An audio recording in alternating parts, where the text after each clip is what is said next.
Good morning and welcome to the Core Connection. I'm Mira Rubin here with you on Enlightened World Network, and today's topic is the intelligent universe. All around us, there's intelligence that's getting proven more frequently, more robustly through science and validating what so many of us have already known that there is a greater intelligence to the universe. And as we recognize that and we recognize our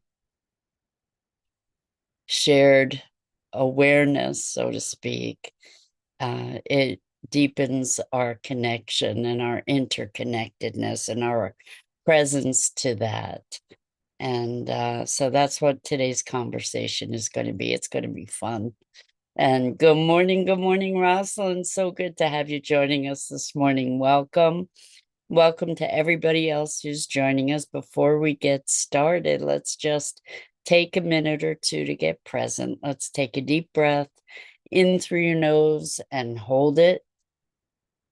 And imagine clean, crisp oxygen flooding your lungs, flowing into your bloodstream, nourishing all your cells, all your organs, bringing vital life energy to your body and being. And as you exhale, exhale any tension, stress, negativity, fatigue. And now let's take another deep breath in through your nose and hold it. This time, imagine brilliant, bright light lighting you up from the inside out, illuminating, electrifying, and energizing all your cells, your molecules, your electrons, creating a brilliant beam of light and energy from your heart out into the world. And as you exhale, exhale any remaining tension, stress, negativity, fatigue. And now let's press our palms together, vigorously rub your hands together to feel the friction, the temperature, the pressure, the motion, the tickling and tingling when you stop. And allow all those sensations to bring you present right here, right now, into this remarkable physical form that enables us to experience life. Welcome, welcome, welcome. So, the intelligent universe.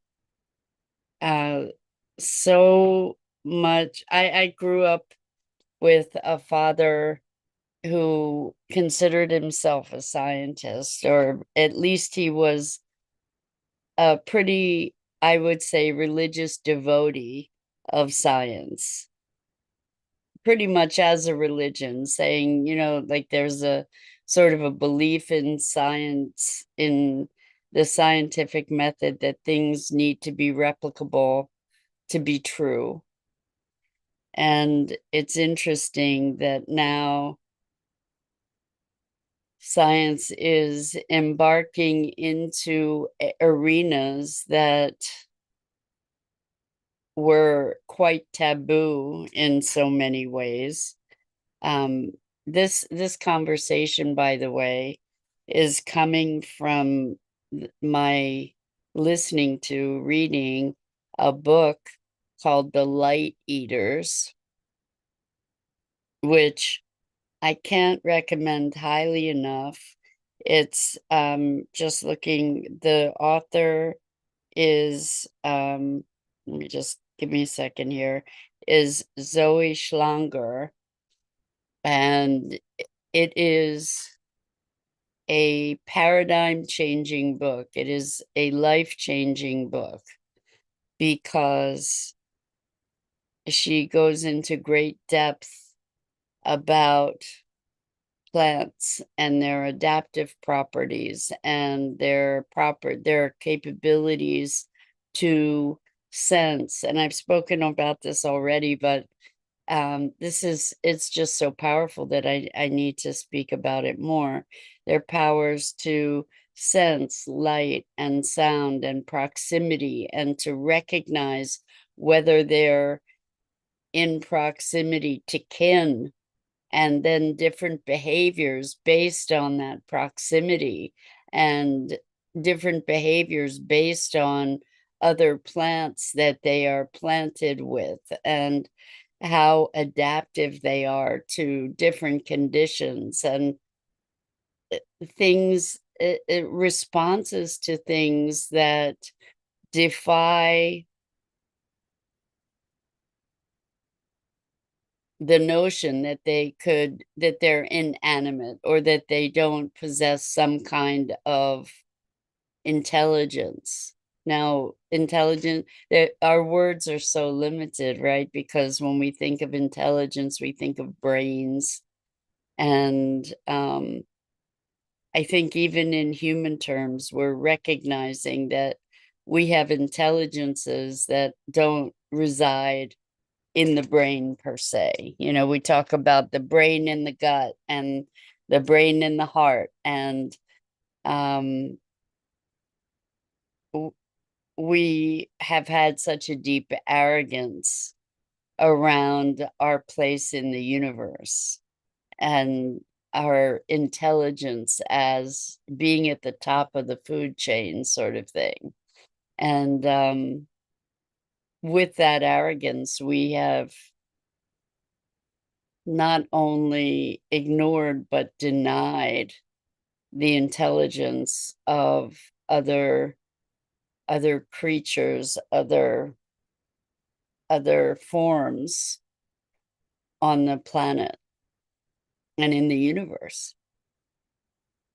And I find this book is truly life altering if you allow it to be. As are so many that are talking about the intelligence of nature, and um, what what comes into the conversation, um, not just through this book but through so many others, is the animate universe, like this massive organism of life and form, life and form. And when, at least for me, the phenomena for as a result of this, the phenomenon is a deeper reverence, a deeper connection, a deeper relationship with the world, and the beingness of the world, and recognizing that um, we're part of something so much greater. And as human beings,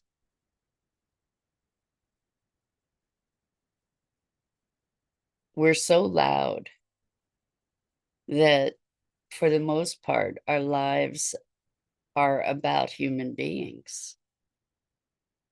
You know, we concern ourselves with our economies, our commerce, our politics, our egos, our beliefs, our constructs.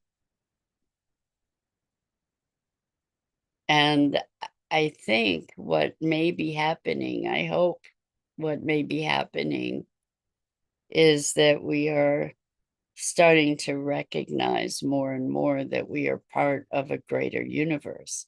Of course, indigenous people have known this forever, and it's just dawning on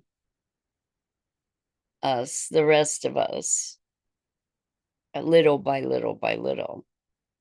And it's kind of crazy to me. It's always been kind of crazy to me that we have this sort of cultural rule that it's not true unless science can prove it so. And I guess we're fortunate to see that science is proving more and more of it, so that that knowledge, wisdom, and understanding can percolate more into the conversation of the general culture. So um, I as we're understanding more about plants and animal intelligence and um, the microbiome and bacteria and the complexity of the soil and the complexity of systems, we're we're hopefully as a collective moving away from this notion of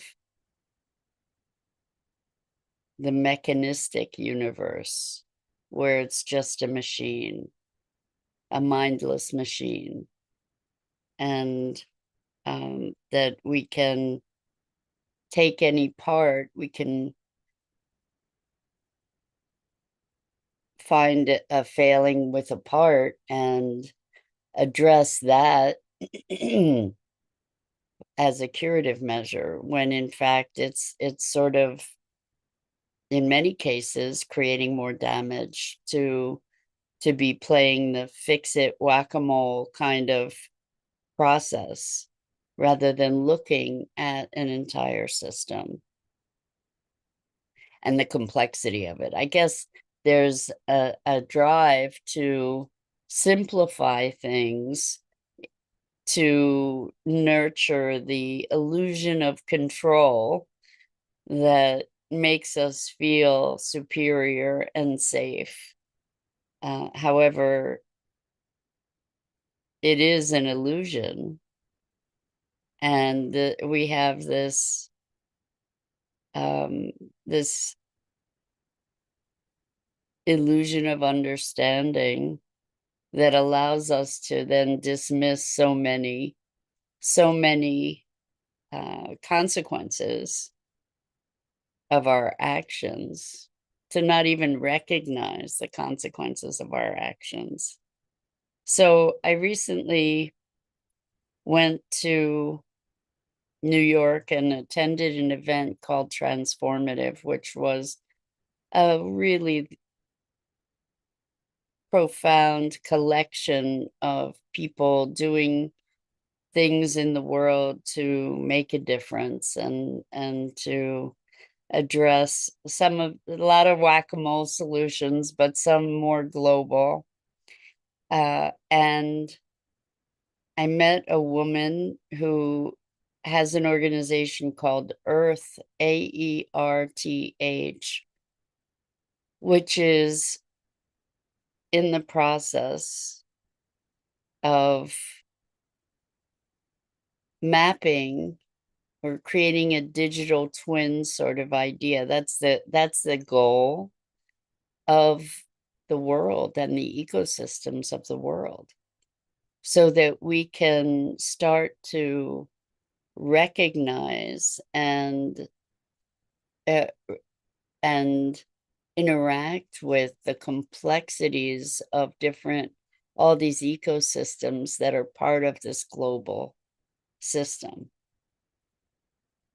which is a really audacious project, right? Like, to imagine that we can possibly accomplish such a thing. But steps toward that allow us greater insight into the interconnectedness and interrelationships on the planet. And when her name is Adina Popescu, when she did her presentation, she talked about how some people believed that it was a great idea to put solar panels all over the Sahara Desert to generate energy. And through the modeling that they had already accomplished, which is really nominal when you look at the scope of this endeavor. It's rather a bold imagining, to be imagining mapping the ecosystems of the planet. Right now they're starting with the oceans and gathering data, big data from all these different organizations around the planet. But what they discovered was that if this project had gone forward, which might on the surface seem like a great idea, it would have destroyed the rainforest. And so there's a much deeper intelligence than we possess that nature has, when we recognize that nature has been evolving for billions of years, and that we are just a very recent blip on the map with tremendous arrogance and enough intelligence to be dangerous. And we've used it too, right? So what I find so magnificent in more literature that is coming to my attention is that there is more and more science that is validating eons of indigenous wisdom to say we are all relatives. We are related. And as in part of the story that Zoe is relaying in this marvelous book, The Light Eaters, she talks about how indigenous folks regard animals and plants and trees as persons. And we're seeing more and more litigation on behalf of nature and the rights of nature and the personhood of nature, of waterways, um, of rice, for instance, where she was telling a story of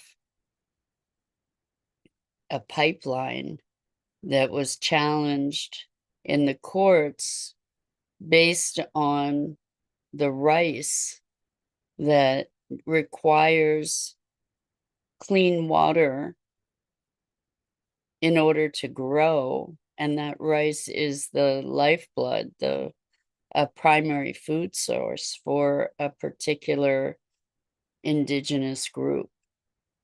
And the suit was on behalf of the rice. And we're seeing rights of nature, we're seeing rivers, rights being ascribed to rivers, to mountains, to animals, not just to humans. And the interesting parallels that she draws in the book, which is, it's pretty horrifying to realize that this was a very recent practice and actually still happens, the practice of vivisection, where live dogs would be dissected anesthetized, because they believed that dogs didn't feel pain. I remember actually when I was growing up, there were schools of thought that believed that babies didn't experience pain. And of course, we, in our ignorance, believe that plants don't sense pain, or maybe that fish don't sense pain, experience pain. And there's all kinds of science now regarding plants that is discussed in this book that talks about how the whole plant physiology shifts when there's an injury, that there's a flood of electrical and chemical responses. And why wouldn't there be? Why wouldn't there be? Why would we imagine that we could pluck the wings from an insect without it having a traumatic response? How could we imagine that certain people feel less, experience less than we do? And so the question becomes, how does this shift of awareness, this recognition of intelligence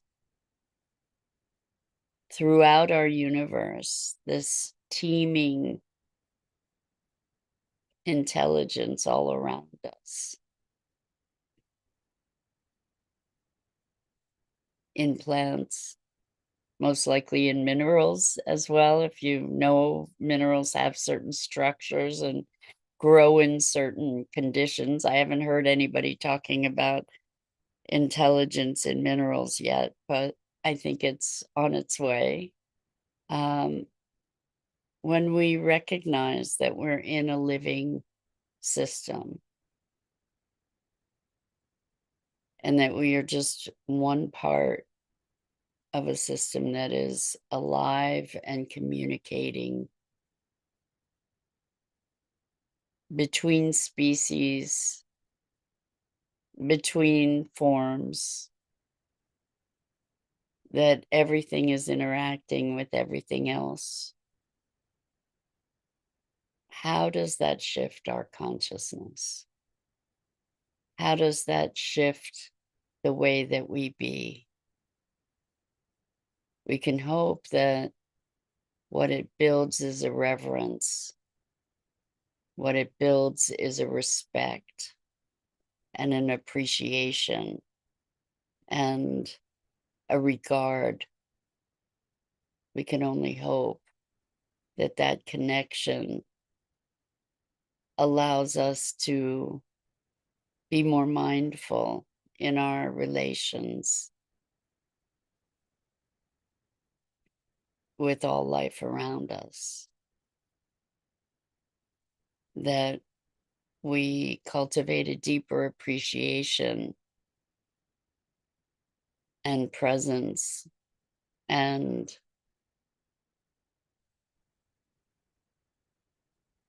well, reverence, I think, is the right word, or certainly one of them. That when we eat, and this is a practice, it's a practice, when we eat even plants, that we receive the life, that we respect the life, that we respect the intelligence. I even the intelligence of water, which there are peripheral people that are exploring that and documenting that. And when we can recognize that water has its own intelligence, it's a liquid crystal. There's a wonderful, beautiful book by Veda Austin called The Secret Intelligence of Water. And it shows, she's done photographs of water on a macro scale, not a microscopic scale, where she's, for instance, put a dish of water on top of a photograph for a matter of minutes and then flash freezes it, and the water crystallizes in patterns reminiscent, related to the photograph or the word, the image that it had been in proximity to.